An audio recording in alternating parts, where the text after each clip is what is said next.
Hey folks, welcome back.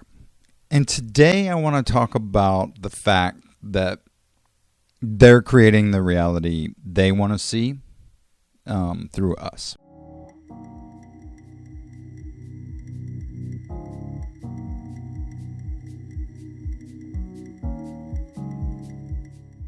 And in the past, you've probably heard me discuss, how we feel is what the world becomes. That's something I like to say. How we feel is what the world becomes. So if you know this, right, and you have sort of a shady vested interest in determining what the world is going to become, right? Like, let's say you're like, I don't know, Klaus Schwab, right? Or let's say you're Dr. Evil. And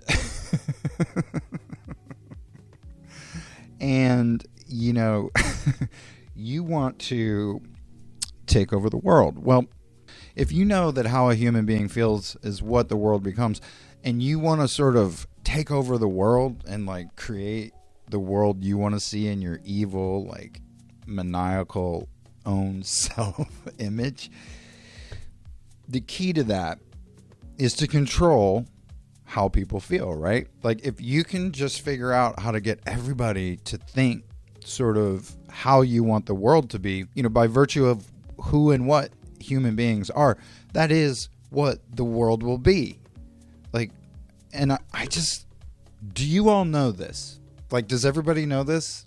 That's quite literally like how it works. Okay. That's why, people who are sinister in general start with capturing someone else's thinking, right?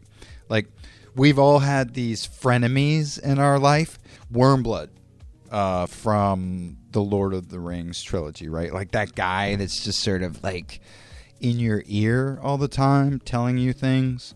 And they basically, the first thing they do is they try and capture the mind, capture the knowing, and you can capture reality, right? Because humans create reality with a combination. Okay, let's talk about this for a second, right? Let's unpack this. How do human beings create? Okay. And if, you like listen to Joe Dispenza or Jose, whatever, the manifestors, Dr. Michael Beckwith, right? They say that human beings manifest, right? Like these people, there is a law of attraction community that talks about Esther Hicks, right? We all know Esther Hicks, that talks about how we manifest, and they focus on the mind, right? And it does start there. Okay, it can start there, we should say, because manifestation is sort of a two-way street, right? Like how you feel can influence how you think, and how you think can influence how you feel. It's a two-way vessel, but ultimately how we feel is what the world becomes, right? So the body is involved in that as well. And I just kind of want to remind folks, like, such a big part of like the manifestation process is the body, right? Because when we say feel, right, the body must be present for that to happen, right? In order to feel something, we need bodies. Like, feeling is three-dimensional, right? The tactile nature of reality is almost that which makes it real, right? And so how we feel, right, is what makes it real. Gigantic influence on our feelings are our thoughts. So capture the thoughts, right? Capture the knowing, and you capture reality. Like, let's say you're Dr. Evil and you figured out a way to convince people that if they don't put this thing in their body, they might die, right? Well, first of all, you have to convince people that, like, we live in a life and death, right? Reality, right? You have to convince them pretty much to stay in a state of life and death for throughout their entire existence. So whenever you sort of want to pull the rug out from underneath of them again, they're primed and ready, for the next catastrophe you throw at them. So you want to keep people in a state of fight or flight, right?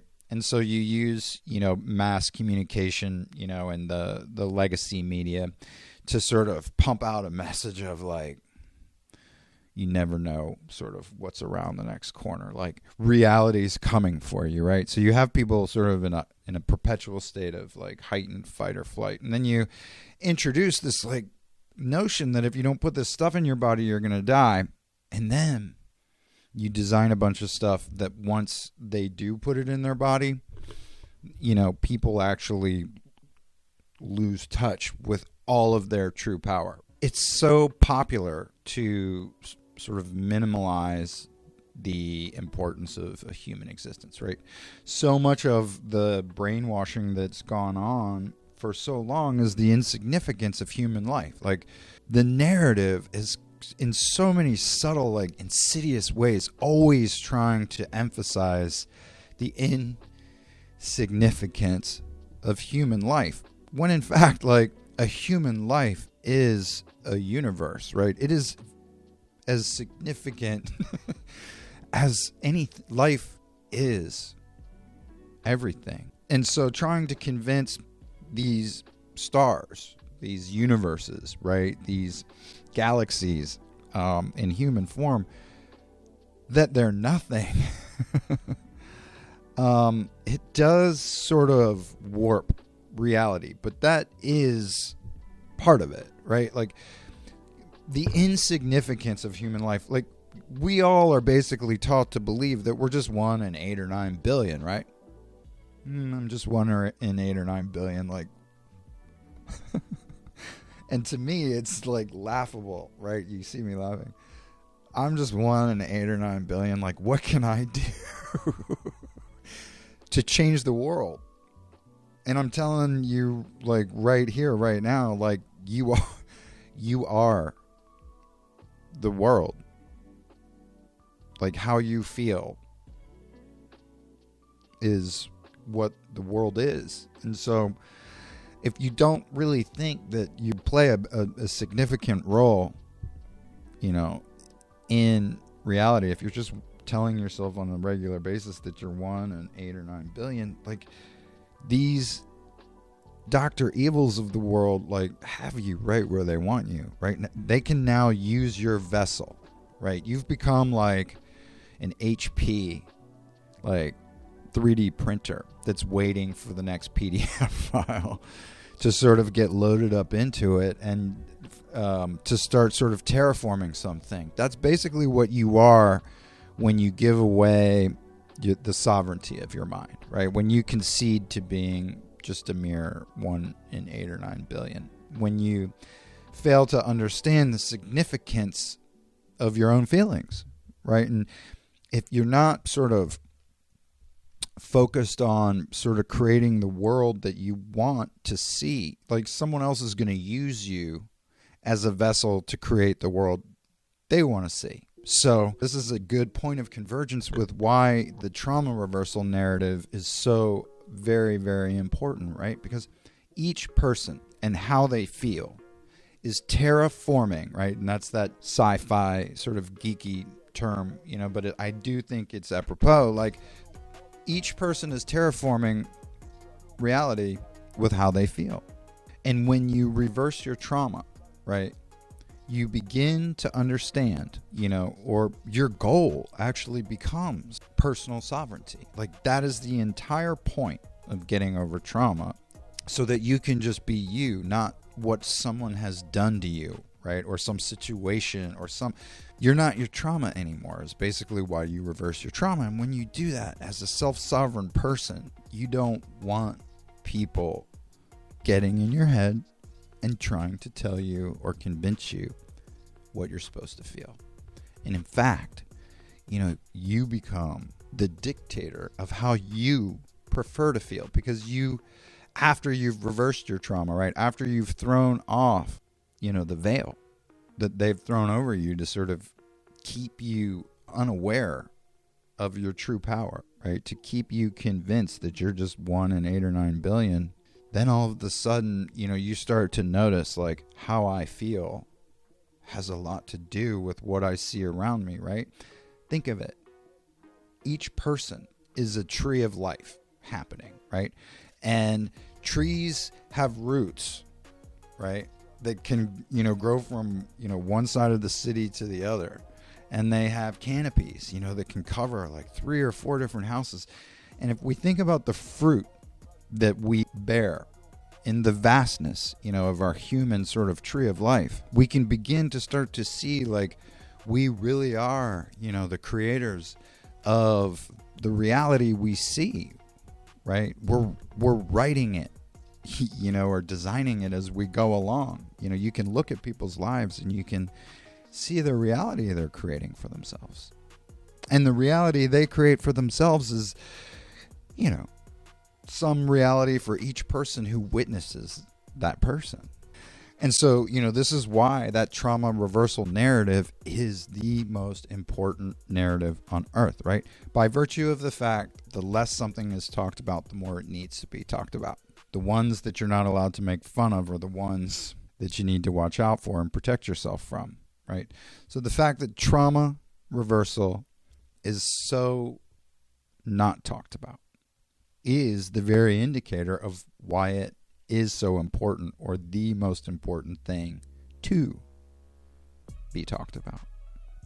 Because once you reverse your trauma, once fear is no longer something to be afraid of, right, then all of a sudden the world starts to become empowered, right? Just like the individual takes their own power back, so does the world, right? Because we are the world, right? We create the world with how we feel. How we feel is what the world becomes. When we're no longer afraid, we don't live in a fearful world. They're creating the world they want to see through us.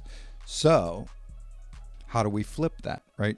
We create the world we want to see by becoming the world we want to see. And how do we become the world we want to see?